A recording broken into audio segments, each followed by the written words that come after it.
Hello everyone, welcome back to my channel Korean नाटक। शुरुआत करते हैं एपिसोड 7 के पार्ट 5 से। सीन की शुरुआत होती है, एक होटल दिखाया जाता है जहां पे सीओवू के दादाजी आते हैं और वहीं पर चेयरमैन भी आते हैं। चेयरमैन कहते हैं आपसे मिलकर काफ़ी खुशी हुई, अच्छा हुआ आप आ गए। सीओवू के दादाजी कहते हैं कि हाँ, हम पुराने दोस्त से क्यों नहीं आएंगे मिले। वहीं पर कांग्रेसमैन ना भी आ जाते हैं तो सीओवू के पापा कह रहे हैं आज तो आप काफ़ी अच्छे लग रहे हैं। वो कहते हैं नहीं, ऐसी कोई बात नहीं, मैं बस थका हुआ हूँ और मुझे लगता है मेरा लिवर फेल हो जाएगा। तभी सीओवू के पापा कहते हैं कि आपको ड्रिंक थोड़े कम करनी चाहिए। वहीं रूम में उन्हें दिखाया जाता है, वो साथ में डिनर करते हैं और खूब बातें करते हैं। वो इस बारे में चर्चा करते हैं कि आखिर हॉस्पिटल को प्राइवेट कैसे किया जाए और उसमें कोई दिक्कत आएगी या नहीं आएगी। कांग्रेसमैन ना कहते हैं कि जब एक बार हॉस्पिटल जब प्राइवेट हो जाएगा तो डॉक्टर जिन की कंप्लेंट का क्या होगा। तो डॉक्टर जिन कहते हैं यहाँ पे कोई कंप्लेंट बचेगी नहीं, सब कुछ बेहद अच्छा हो जाएगा। हमसे ज़्यादा दिखावा किसे करना पड़ता है, हम हमेशा करते हैं कि हम बहुत अच्छे हैं, प्यार से रहते हैं। और वो काफ़ी हंसते हैं, खूब बातें करते हैं। वो यही चाहते हैं कि हॉस्पिटल प्राइवेट हो जाए और वो खूब पैसे कमाए। तभी कांग्रेसमैन ना कहते हैं कि डायरेक्टर होंग जी होंग का क्या होगा। तो सीओवू के दादा कहते हैं तुम उनकी चिंता मत करो, मैं उन्हें संभाल लूँगा। और वो सभी चेयर्स करते हैं और डिनर करते हैं। वहीं सीन चेंज होता है, सोचुल को दिखाया जाता है। सोचुल हॉस्पिटल में आता है और मालूम करता है कि न्यूरो सर्जरी का डिपार्टमेंट कहाँ पे है और वहाँ पे उसे सब काफ़ी ऊपर से नीचे तक देखते हैं सब। वहीं सीन चेंज होता है, हाइजंग को दिखाया जाता है। हाइजंग पेशेंट को देखने जाती है, वो उनसे बात करती है कि आप कैसी हैं, अब आपकी तबीयत कैसी है। वो कहती है मैं बिल्कुल ठीक हूँ और डॉक्टर को थैंक यू कहती है। और वो कहती है कि मैं कब नहा सकती हूँ। तो हाइजंग कहती है जब आप डिस्चार्ज हो जाए ना, उसके बाद आप नहा लेना। तो वो कहती है मैं मरी जा रही हूँ नहाने के लिए और मुझे लगता है आपको मेरा तोहफा अभी मिला नहीं है। तो हाइजंग कहती है कैसा तोहफा, कि मुझे लगा था मैं आज डिस्चार्ज हो जाऊंगी, इसीलिए मैंने आपके लिए तोहफा बनाया था। तभी सेकंड ईयर के रेजिडेंट डॉक्टर कहते हैं कि आप क्या राइस केक की बात करिए। वो कहती है हाँ, कि मैं भी बाहर नर्स स्टेशन से आ रहा हूँ, वहाँ पे सभी मज़े ले रहे हैं। तो वो लेडीज़ कहती हैं कि आपको भी वहाँ पे जाना चाहिए और खाना चाहिए, मैंने बहुत अच्छे से लोकल इंग्रेडिएंट्स के साथ उन्हें बनवाया है। वहीं नर्स स्टेशन दिखाया जाता है और सभी डॉक्टर यंगूक, थर्ड ईयर के रेजिडेंट डॉक्टर और नर्स काफ़ी मज़ा ले रहे होते हैं उन राइस केक का और वो तारीफ़ कर रहे होते हैं उनकी। तभी डॉक्टर यंगूक कहते हैं कि हमें थोड़ा चीफ के लिए भी छोड़ना चाहिए ये।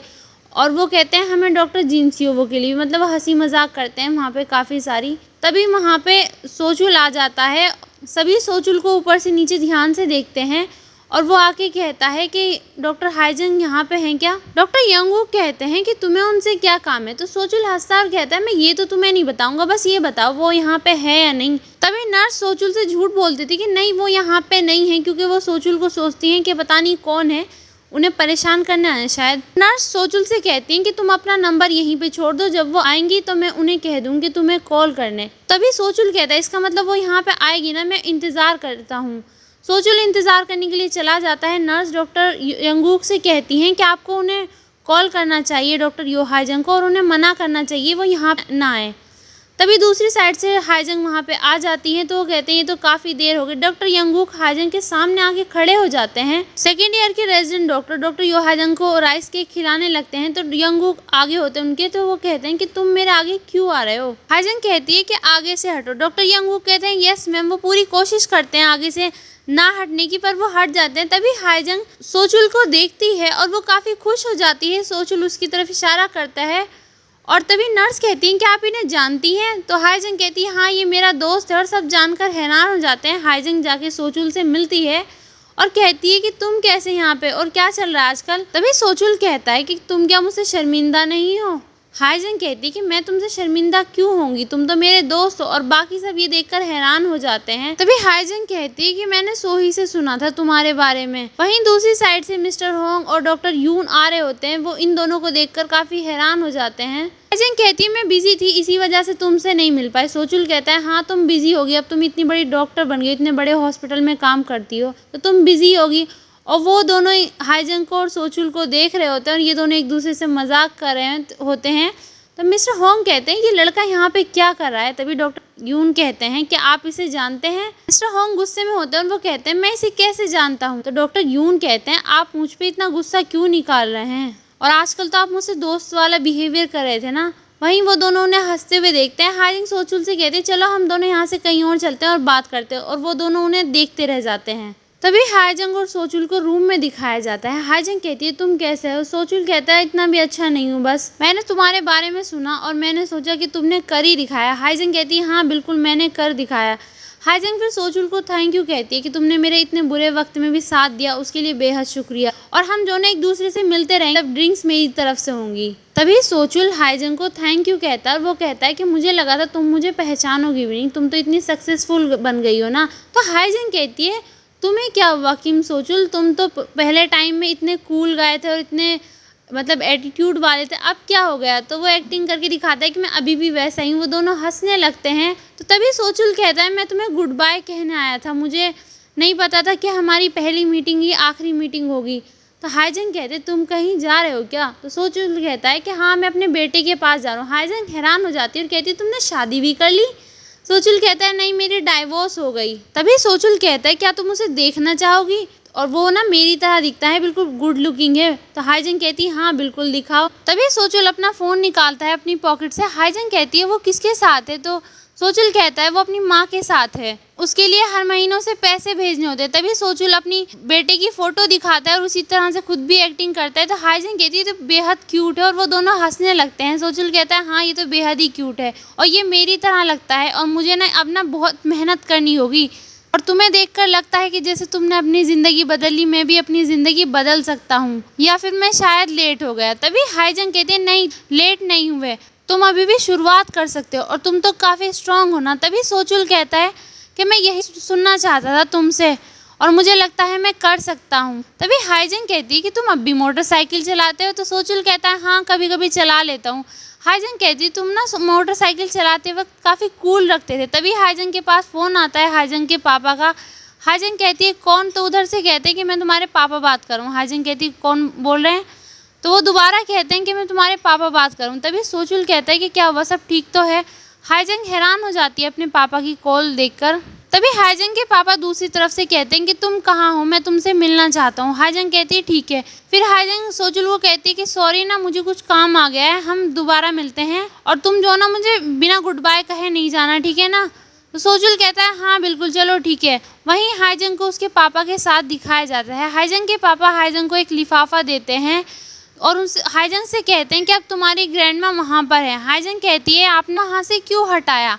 हाईजंग के पापा कहते हैं कि 10 साल हो गए थे, कॉन्ट्रैक्ट ख़त्म हो गया था और मैं चाहता था कि वो अच्छी जगह पर जाएं, इसीलिए मैंने उन्हें वहाँ से हटा दिया और तुम्हें देखकर लगता है तुम काफ़ी अच्छे से ज़िंदगी जी रही हो और हम भी जो ना एक रेस्टोरेंट चला रहे हैं जिसका नाम ग्रैनी राइस सूप है और मुझ में तुम्हारी दादी का हुनर आ गया है कुकिंग का। मुझे नहीं लगता था कि मैं कभी कुकिंग सीख भी पाऊँगा, पर ये आ गया और हमारा रेस्टोरेंट काफ़ी अच्छा चल रहा है।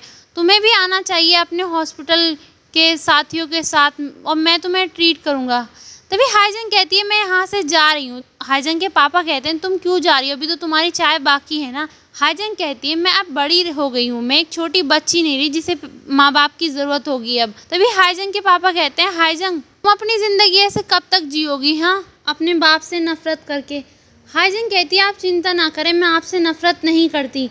जैसा कि मैंने कहा मैं एक छोटी बच्ची नहीं हूँ जिसे अपने माँ बाप की ज़रूरत हो और मैं इसी तरीके से अकेले रहना सीख गई हूँ और अब हमें ना इसी तरीके से जीना चाहिए जैसे अब तक हम जीता हैं अलग अलग।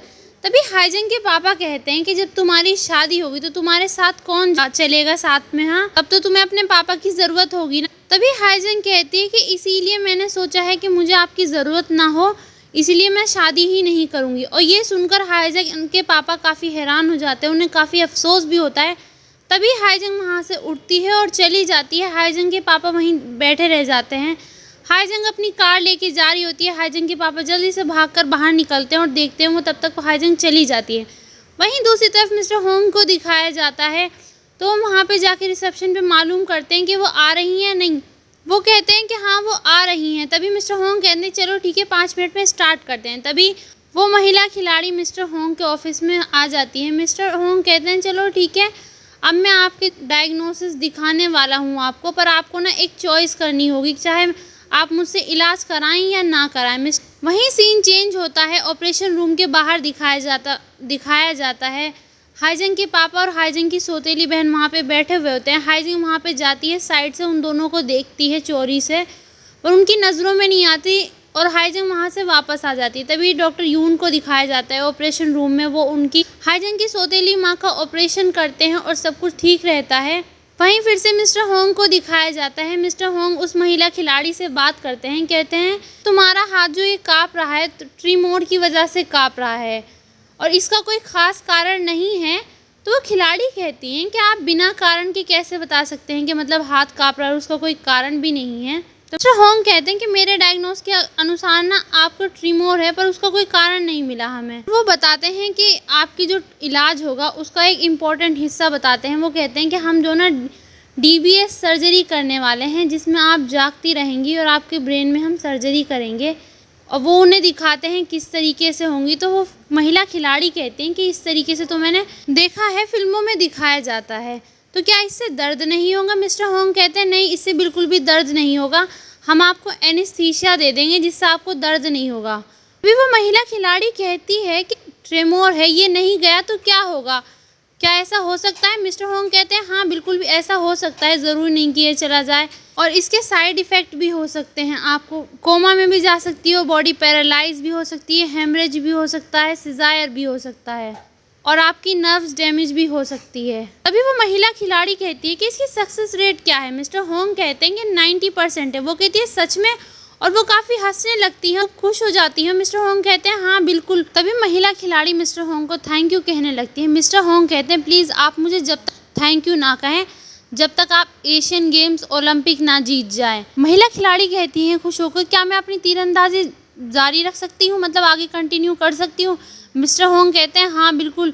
तो वो अपने हाथ को देखती हैं और कहती हैं क्या ऐसा हो सकता है कि आप मेरी सर्जरी की वीडियो बना लें और मैं उसे ऑनलाइन। मिस्टर होंग कहते हैं कि ऐसा क्यों? तभी वो महिला खिलाड़ी कहती हैं कि ताकि मैं अपना सम्मान दोबारा से प्राप्त कर सकूं। मैं शराब पीती हूं इसलिए मुझे ट्रीमोर नहीं है और मैं अपनी मुश्किलों के बीमारी के बावजूद भी एक अच्छी खिलाड़ी होने की कोशिश करती रहूंगी और अगर ये सर्जरी फेल भी हो गई ना तो मैं लोगों को ये दिखाना चाहती हूँ कि मैंने आखिरी दम तक अपने पूरी कोशिश की। मिस्टर होंग कहते हैं हाँ बिल्कुल मैं आपकी पूरी मदद करूँगा, जो भी आपकी ख्वाहिश होगी मैं उसे ज़रूर ग्रांट करूँगा। यहीं पे एपिसोड समाप्त होता है। वीडियो पसंद आए सब्सक्राइब लाइक शेयर कमेंट ज़रूर करिएगा। अगले एपिसोड के साथ जल्द ही मिलेंगे, तब तक के लिए थैंक यू सो मच।